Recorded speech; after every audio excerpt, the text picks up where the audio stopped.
Hello, I'm Natasha. Welcome back to my channel. And today I wanted to do a follow-up video on the decline of the UK because it seems that a change of government has done nothing to improve the situation in the UK. And I thought it would be a good time to discuss the concerns that I have as a resident.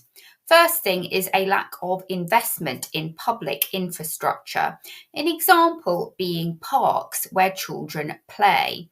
Here is a video of a play park near me where the swings are missing in the park.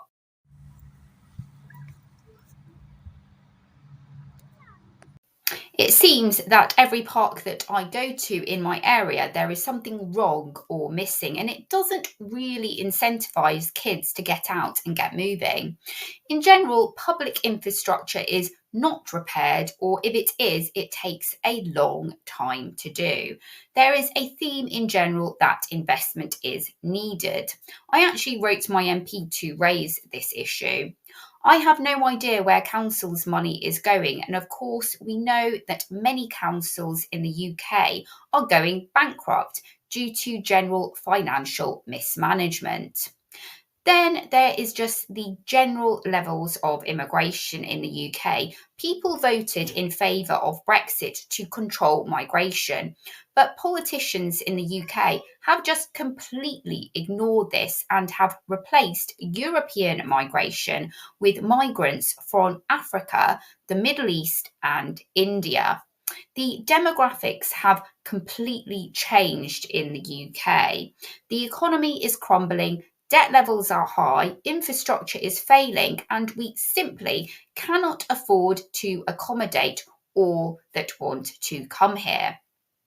There is also the level of local crime that is taking place in the UK, which doesn't hit mainstream news but is obviously reported in local news. And this includes stabbings and other such serious crime. People think that London is a hotspot for crime, but sadly, other areas around the country are being affected by high levels of crime.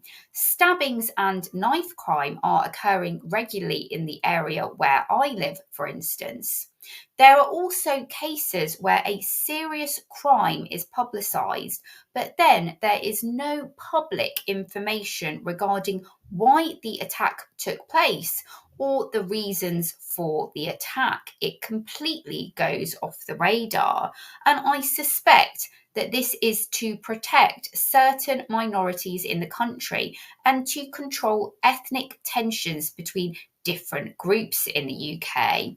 We also have a massive drug problem in the UK, according to the Health Foundation. In England, around 3 million people take drugs, and drug deaths are the highest on record at nearly 3,000 a year. In the last decade, heroin related deaths have more than doubled, and cocaine related deaths have grown fivefold. I think the issue is that the UK doesn't have a great economy. I mean, what does the UK actually produce anymore? We certainly do not produce our own food and energy. Our high streets are mainly empty, and the ones that are bustling seem to be filled mainly with Turkish barbers and car washers, which I suspect are fronts for money laundering. According to the government itself, the illicit drugs market is big business, worth an estimated 9.4 billion a year to the UK, which is why I presume that the government doesn't want to crack down on drugs seriously because it is bringing money into the UK. In this video, I also wanted to touch upon the absolute hypocrisy of the whole green agenda by the British government. On the one hand, pushing to make Britain a clean energy superpower, but then on the other hand, ruining green land and destroying natural habitat by building a massive amount of housing, which doesn't really seem to be an environmental concern for the government. There is also the fact that we don't actually have the roads and infrastructure to support the additional houses being built. Here is a video of high-rise flats being built near me, just to give you an example.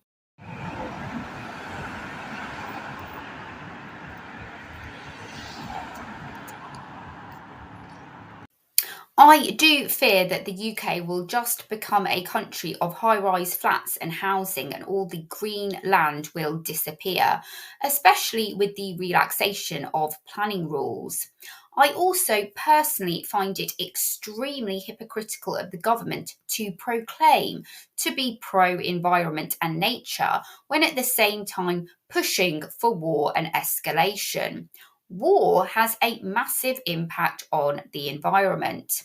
According to studies so far, the Ukraine war has caused more than $56.4 billion worth of damage to the environment. There has been widespread chemical contamination of air, water, and soil.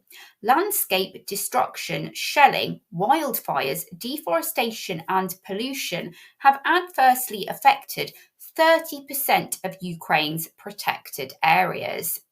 To me, how on earth can the government claim to be pro environmental when it is pushing for wars which destroy the global environment? Finally, I am concerned about the level of corruption in the UK. According to Transparency International UK, there is a rise in concern over political corruption risks, which saw the UK score hit a record low.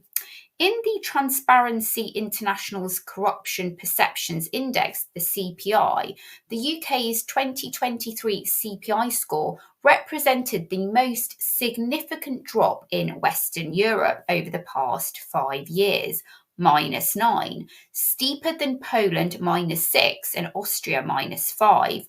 This decline since 2018 is similar in size to that in countries like Myanmar -9, Nicaragua -8, and Liberia and Turkey -7. Let me know what you think in the comments below.